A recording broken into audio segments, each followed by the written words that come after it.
ठंड में दो राजस्थानी बहुओं की हरी भरी रसोई। अरे यार ऋषभ, कब यहाँ का प्रोग्राम शुरू होगा? एक तो ठंड भी लग रही है। अरे अब थोड़ा इंतजार तो कर, और इतना सुंदर नजारा है तब भी ठंड लग रही है। अभी यहाँ का राजस्थानी कल्चर दिखाया जाएगा। वहीं एक कैंप में निशा परेशान होकर नागौरी बहनों से कहती है, अरे यार गजब हो गया, वो अनुराधा है ना, उसे तेज बुखार आ गया, अब वो परफॉर्म नहीं कर पाएगी। और तुम्हें तो पता है यहाँ का टूरिज्म राजस्थानी कल्चर से कितना जुड़ा है और बाहर कितने लोग आ रखे हैं। अगर नहीं किया तो वो अपने कैंप के पैसे वापस ले लेंगे और फिर हमें सुनना पड़ेगा, क्योंकि हमारा भी तो यही जरिया है कमाने का। प्लीज यार तुम दोनों कुछ करो, प्लीज आ जाओ। अरे यार ऐसे कैसे, हमारा तो किचन का काम है ना, और अभी सबको गुड़ की चाय भी सर्व करनी है। अरे यार उस काम में और किचन में मैं तेरी हेल्प कर दूंगी, समझ तो सही कंडीशन। ठीक ठीक, हम आते हैं रिया, तू फिक्र मत कर। अब तू सब देखो सु नागौरी बैनारू बढ़ियो नाच, जिसको सबारी दिल में राज करसी। इतने में राजस्थानी कल्चर को दिखाते हुए राजस्थानी लड़कियां माथे पर बोरला, बाजू में बाजूबंद और सुंदर सुंदर गहने राजस्थानी पोशाक पहने आती हैं। बैकग्राउंड में गाने के साथ उनकी परफॉर्मेंस शुरू होती है। मिश्री से मीठी बाता थारी, मन है प्रेम को झरनों सा, कांच बिठा सो शर्मा जावे, ऐसो रूप सजीलो। और हमारी आज की ठंडी रात का नेक्स्ट परफॉर्मेंस एकदम गर्माहट वाला होगा। ओ रंगीलो मारो ढोलना ढोलना रे, हो रंगीलो मारो ढोलना ढोलना ढोलना रे, आरा रा रा रा रा रा रा, आयुरी मारो ढोलना ढोलना, ए आयो रे आयो रे आयो, आयो रे मारो ढोलना। प्यार के गीत जरा सुन ले, प्यार के गीत जरा सुन ले, मैं आया रे। राजस्थानी डांस खत्म होता है, इतने में दोनों बहनें अपनी रसोई में जाकर सभी के लिए गरम गुड़ की चाय और मिर्ची पकौड़ा बनाती हैं, जिसमें निशा भी उनकी मदद करती है। गरम चाय को ट्रे में परोस देती है और मिर्च पकौड़ा भी। चलो मैंने तुम लोगों का आधा काम कर दिया, अब मैं जा रही हूँ क्योंकि इसके बाद कठपुतली परफॉर्मेंस भी दिखानी है। हाँ जा जा जा, तन्ने भी शहरी साहब से मिलनो जो है। तन्ने तो घड़ा घियाड़े रे भाई सा, माँ मारे ने भी मिल जावे, कई जाने किस्मत बदल जावे और शहर जाए को मौको मिल जावे। तब निशा चली जाती है और दूसरे नाइट कैंप में कठपुतली का कार्यक्रम देखती है। वहीं गौरी और कोमल खाने का सामान लेकर बाहरी टूरिज्म लोगों को परोसती है। साहब ये राजस्थान की गुड़ वाली चाय है, बहुत फायदा करेगी ठंडी रात जो है। शुक्रिया। और ये क्या है? मिर्ची वाले बड़े पकौड़े। नाइस नाइस, आप तो वही लोग हैं ना जो अभी डांस कर रहे थे? आप दोनों काम करते हैं यहाँ पर? ना ना साहब जी, हम तो यहाँ की रसोई में खाना बनावे से, वो तुम्हारी सहेली ने एन बखत पर जरूरत पड़ गई तो हम ही राजस्थानी लोकगीत में आ गए। ओह ऐसा क्या? नाइस परफॉर्मेंस, और ये भी पीने में बहुत अच्छा है।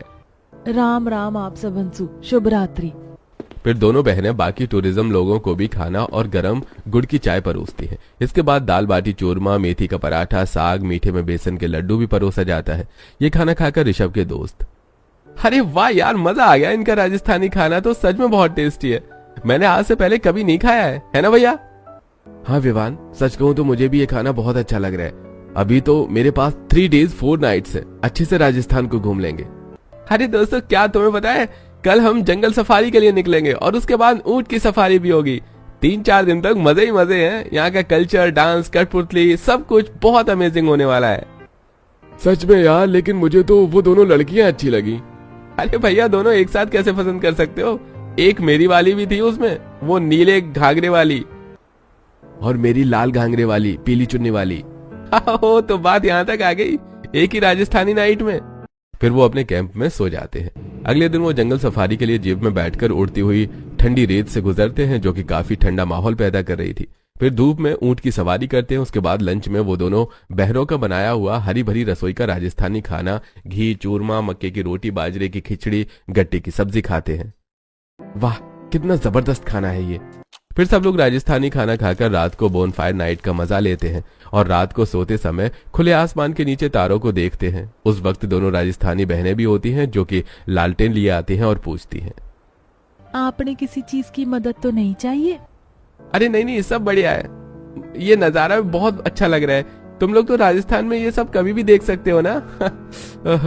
अभी तो काफी सर्द रात भी है। आप चिंता मत करो साहब, मैं अभी अंगीठी जला देती हूँ। हाँ, इससे आप लोगों को बेहतर लगेगा। अच्छा, लगता है थारे को जुकाम हो गया से। और लेट खुला आसमां के नीचे। अब जरा ठहरो, मैं काढ़ा बनाकर लाऊं सू। इसी दौरान उनकी बात शुरू हो जाती है। दोनों बहनें उन्हें और रजाई कंबल देती हैं और काढ़ा बनाकर पिला देती है, जिससे उनकी हालत में सुधार होता है। खाली समय में चारों एक दूसरे से काफी बातें करते हैं। 3-4 दिन ऐसे ही बीत जाते हैं। लड़कियों को भी दोनों लड़के पसंद आ जाते हैं और सुबह दोनों भाई के जाने का टाइम होता है। जब अपने बैग की पैकिंग करते हैं तो दोनों बहनें सुबह का नाश्ता देने आती हैं। साहब, ये क्या हो रहा है? आज तू जा रहे यहाँ से? राजस्थान घूमने का पैकेज खत्म हो गया है, अब तो लौटना ही पड़ेगा ना। पर गौरी, मुझे तुम्हारी बहुत याद आएगी। तुम सच में बहुत अच्छी हो और तुम दोनों बहनों ने हमारा बहुत अच्छे से ख्याल रखा बीमार हो जाने पर। अतिथि देवो भवा, ख्याल तो रखना ही था। अरे बात सिर्फ अतिथि की नहीं है, अब दिल जुड़ चुके हैं। कोमल, क्या तुम भी? साहब, आप खाना खा लो। दोनों नाश्ता करके टोपी मफलर पहनकर बैग लिए चलते हैं। उनकी बस आ जाती है। अरे यार, तुम दोनों चलो, बस कब से इंतजार कर रही है। कोमल, तूने उस लड़के को बताया क्यों नहीं? तेरे दिल में क्या चल रहा है? कम से कम जवाब तो दे दे। क्या पता ये बस वापस ना आए। क्या बोलू दीदी, मने लागे है, मने तो प्यारो थई गयो। विवान थारो जावण मने सारो नहीं लागे। मैं जानता था तुम मुझे मेरा जवाब जरूर दोगे। ये लो मेरा नंबर, मुझे फोन जरूर करना। अरे जल्दी चलो तुम दोनों भाई। Bye bye. राम राम सा, घणो आनंद आव्यो। दोनों भाई गाड़ी में बैठकर चले जाते हैं। 2-4 दिनों बाद, भाई अभी तक राजस्थान से कोई फोन नहीं आया, कहीं वो हमें भूल तो नहीं गई? अरे नहीं, ऐसा नहीं होगा। मेरे छोटे भाई, उनका फोन जरूर आएगा। वो दोनों भी लड़कों को याद करती हैं। अरे काई सोच रही है? जदों दी याद घणी आवे है तो उन छोकरा ने तो आपनो नंबर दीद थारो। चलो बात करी जा। अरे हाँ, मैं तो भुलाई गई। ऊ लोगों घणी देर उसो आपड़ी राह देखता हो सा, अभी मिलाती हूँ। इतना कहकर गौरी फोन लगा देती है, जिससे उसकी बात अंकुर से हो जाती है और फिर छोटी बहन भी अंकुर के छोटे भाई से बात करती है। इस तरह 3 हफ्ते गुजर जाते हैं। दोनों भाई घर में अपने माता पिता से शादी की बात करते हैं, तब चाय पीते हुए। क्या बोल रहे हो तुम दोनों? तुम लोगों को लड़की पसंद आ गई है, वो भी ट्रिप पर। और वो लड़की कहाँ की है? राजस्थानी। दिमाग सही है तुम दोनों का? अरे बताओ, माँ बाप का कोई अस्तित्व ही नहीं रहा जो तुम दोनों ने अपने हिसाब से लड़की पसंद कर ली। पिताजी, ऐसी बात नहीं है कि हम उनके बिना उन्हें जानबूझकर पसंद कर लिया। प्यार तो हो जाता है, लेकिन वो लड़की कोई ऐसी वैसी नहीं है। राजस्थानी कल्चर तो आपको पता है कितना गांव जैसा होता है, और उन्हें खाना भी बहुत अच्छे बनाना आता है। हमने उनके हाथ का खाना खाया है ना भैया? हाँ माँ, वो बिल्कुल आपकी बहू बनने जैसी है। हाँ, बस थोड़ी संस्कृति परंपरा से अलग है, लेकिन घर बहुत अच्छे से संभालेंगी। रसोई में तो हाथ जमा हुआ है। आप मानोगे नहीं, हमने दाल बाटी चूरमा और ऐसी ऐसी राजस्थानी चीजें खाई हैं कि हम यहाँ बनाना चाहें तो हमसे बनेंगी ही नहीं। एक बार बात तो कर लो माँ। तुम लोगों को लगता है माँ बाप को प्यार से सब कुछ दे दोगे तो माँ बाप मान जाएंगे, है ना?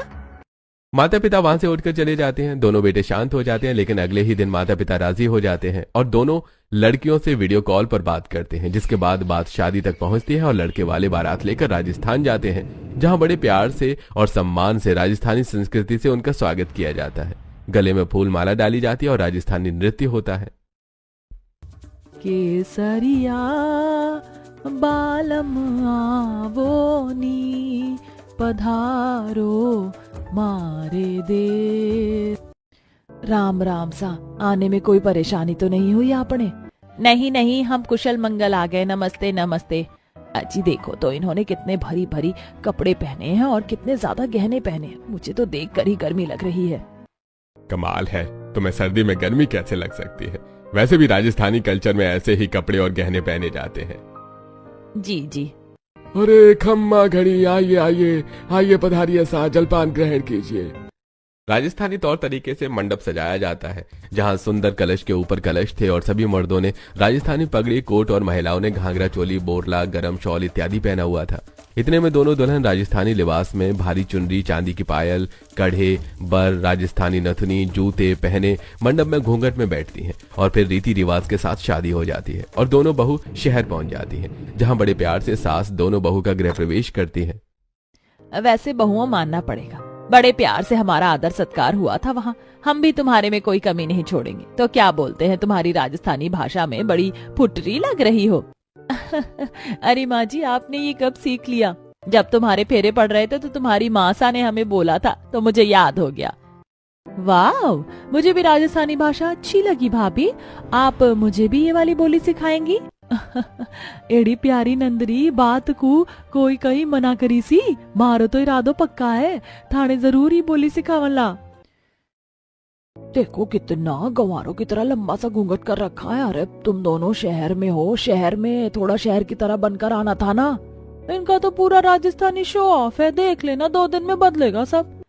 बोलने के लिए माफी चाहूंगी आंटी जी, लेकिन हमारे यहाँ की राजस्थानी संस्कृति को देखो, बहुत ऊपर रखा गया है। परंपरा है कि लड़कियां घूंघट में ही रहती हैं और घूंघट में ससुराल में आती हैं, और वैसे भी परंपरा से ही तो पहचान है। अब हम परंपरा ही नहीं निभाएंगे तो पहचान कैसे रहेगी? बिल्कुल, आप कभी हमारे राजस्थान आना ना, वहाँ के तौर तरीकों से प्यार हो जाए तो बताना। और बोली की बात कर रही हैं तो बहुत मीठी बोली है ये। बाईसा, आज घर में लक्ष्मी जी के 2 रूप आ गया है। तो आपको अपना जवाब मिल गया होगा ना सुगंधा बहन, ज्योति बहन। अब आप जा सकते हैं। मेरी दोनों बहुओं का पहला कदम भी इतना मंगलकारी है कि घर जैसे रोशन हो गया हो। बाहर की औरतें मुंह बनाकर चली जाती हैं। अच्छी, लगता है जुकाम हो गया राजस्थान से आते आते। और मुझे भी। ओहो, दोनों को सर्दी लग गई। अब इतनी रात को दवाई कैसे मिलेगी? बहुओं, तुम्हें भी ठंड लग रही होगी, अंदर बैठ जाओ। नहीं माँ जी, हमें तो इतनी ठंड की आदत है, बल्कि हमें एक ऐसा काढ़ा बनाना आता है कि इन सब का सर्दी जुकाम रात में ही चला जाएगा। हम बनाकर लाते हैं। रसोई कहाँ है माँ जी? बहू, मैं नहीं चाहती, तुम आते ही काम करो। अरे माँ जी, परेशान मत होइए, कल काम करने से अच्छा है माँ जी अपना शुभ कदम रसोई में रख दे। ठीक है, वैसे बहू तुम्हारे में शादियों में ऐसे ही गहने और कपड़े पहने जाते हैं, राजस्थानी वाले, ये भारी सी चुनरी, मोटे मोटे गले और हाथ के कंगन। हाँ माँ जी, ये सब हमारे में शुभ माना जाता है। फिर सास दोनों बहू को रसोई और रसोई का सामान बता देती है, जिसके बाद दोनों बहू गैस पर काढ़ा बना रही होती है और एक अदरक कूटती है, दूसरी इलायची। दीदी, तेज पत्ता 1 डालूं या 2? 1 ही बहुत है, और मैंने सोट का पाउडर भी डाल दिया है। सुबह तक सबका गला और जुकाम सही हो जाएगा। दोनों बहू विवान मुकेश सरला को काढ़ा पिला देती हैं, जिससे सुबह होने तक सबको काफी असरदार महसूस होता है। अरे वाह, मेरे गले में कोई खराश भी नहीं है ना, ना ही मुझे कोई जुकाम जैसा महसूस हो रहा है। बहू का राजस्थानी काढ़ा तो सच में काम कर गया। जी, मुझे भी रात को जो छोटी मोटी तकलीफ हो रही थी, ठंड लग रही थी, अब मुझे भी बहुत असरदार महसूस हो रहा है। अरे 7 बज गए, देखती हो दोनों बहू क्या कर रही हैं। सरला दोनों बहुओं को देखने रसोई में जाती है तो देखती है कि उन्होंने राजस्थानी बंदनी, चुनरी, घाघरा, चोली की पोशाक, बड़ी सी नथनी इत्यादि पहना हुआ था और आधे से ज्यादा खाना बन चुका था। एक हाथ से मक्के की रोटी बना रही थी तो दूसरी तिल के लड्डू बना रही थी। बाप रे, तुमने मेरे बिना ही इतना कुछ बना लिया। एकदम हरी भरी रसोई लग रही। और ये सब सामान तुम्हें किसने ला कर दिया? माँ जी, वो विवान जी लेकर आए थे। अरे भाई, ये कढ़ाई में क्या है? वो सुप्रिया, ये हरी लहसुन की कढ़ी है और ये तिल के लड्डू, मक्के की रोटी, सफेद मक्खन, हरी चटनी और गुड़ की चाय। वाह, लगता है राजस्थानी परंपरा वाला खाना है। हम सब बहुत बेताब हैं। मैं और तुम्हारे पापा जी तैयार हो जाते, तुम खाना तैयार कर लो। जी माँ जी। सास ससुर तैयार होकर डाइनिंग टेबल पर आ जाते हैं और बहू का खाना भी तैयार हो जाता है और वो सफेद मक्खन, हरी चटनी, तिल का लड्डू, मक्के की रोटी और कई प्रकार की चीज टेबल पर लगा देती हैं। अरे वाह बहू, खुशबू तो बहुत अच्छी आ रही है और डाइनिंग टेबल भी हरी भरी सब्जियों से भरा हुआ लग रहा है। बेटा, तुमने तिल के लड्डू दिन में क्यों बनाए? और गुड़ की चाय? पापा जी, गुड़ की चाय तो सुबह सुबह पीना परंपरा होती है और तिल के लड्डू सर्दियों में फायदा करेंगे, इसीलिए बना दिए और बहुत हल्के होते हैं। वाह बहू, तुम दोनों तो सच में समझदार हो। गौरी, इस बाजरे की रोटी से राजस्थान की ट्रिप वाली यादें ताजा हो गई। अरे हाँ, वहाँ पर तुमने लहसुन की चटनी, मेथी आलू की सब्जी, गरम गरम फुल के मक्के का ढोकला बनाया था। वो सब भी बनाओ ना, मम्मी पापा खाकर बहुत खुश होंगे। आप निश्चिंत रहिए अंगू जी, मैं माँ जी पापा जी को सर्दियों वाला हर तरीके का खाना बनाकर खिलाऊंगी। नंद जी, आपको तो स्पेशल, बहुत पतली हो, इस सर्दी सेहत बना दूंगी। हाँ हाँ भाभी, क्यों नहीं, इतना भी मोटा मत कर देना।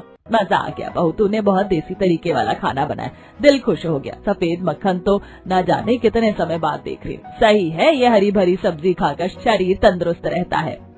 हाँ माँ, फिर दोनों बहू रात के खाने में गट्टे की सब्जी, सांगरी खीर, साबुत दाल, मूली की चटनी, मिस्सी रोटी, बाजरे का घी के छौंक के साथ लगा देती हैं और ससुराल वालों को पेश करती हैं। नई किस्म का खाना देखकर सास ससुर बाकी सब बड़े चाव से खाते हैं। आहा, अरे वाह, बाजरे का खिचड़ा, वो भी घी के छौंक के साथ। बहू, तुमने तो मुझे मेरी माँ की याद दिला दी। ऐसा खाना हमारे गांव में भी बनता था। पापा जी मारे को ओणो इतनो पारंपरिक खुचनो है, जेरो स्वाद घना गवारी जायका होए, थारी आंखा में आंसू आवना तो लाजमी है। तो बहू, ये तुमने अपनी भाषा में क्या बोला? मुझे कुछ समझ नहीं आया। हाँ बहू, क्या मतलब है इसका? माफ कीजिएगा माँ जी, पापा जी, कभी कभी मुझे राजस्थानी भाषा निकल जाती है और निकल जाया करेगी, हमें वहाँ की आदत है। इसका मतलब ये था कि आपकी आंखों में आंसू आना तो लाजमी था, क्योंकि गांव में ऐसी परंपरा वाली चीज पहले बहुत चलती थी। हाँ बहू। वो भाभी, मूली की चटनी और मिस्सी रोटी तो काफी टेस्टी लग रही है सांगरी की दाल से, लेकिन आपने इतना सारा घी क्यों डाला है?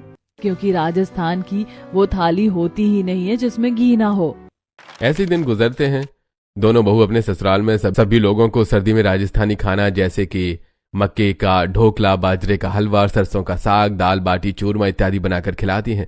एक दिन सरला अपनी दोनों बहू को सर्दी के कपड़ों की शॉपिंग करवाने गई थी। तब एक चोर सरला का पर्स लेकर भाग जाता है। तब दोनों बहू भागकर उस चोर को पकड़ लेती हैं और बाल नोचते हुए कहती हैं, अरे ओ नागड़ थाम जा, आज तो तारी खैर ना, ऐसे झापड़ दे सुना कि फिर चोरी करन लायक ना रहे तू। के समझाता मारी माँ जी का पर्स लेकर भाग जाएगा? अरे बहन जी, छोड़ दो, गलती हो गई। गलती? अरे बावड़ी बात, जेब कतरी करे ने गलती कहे है के? मारा घर में तो ऐसी गलती को चाय भी ना मिले।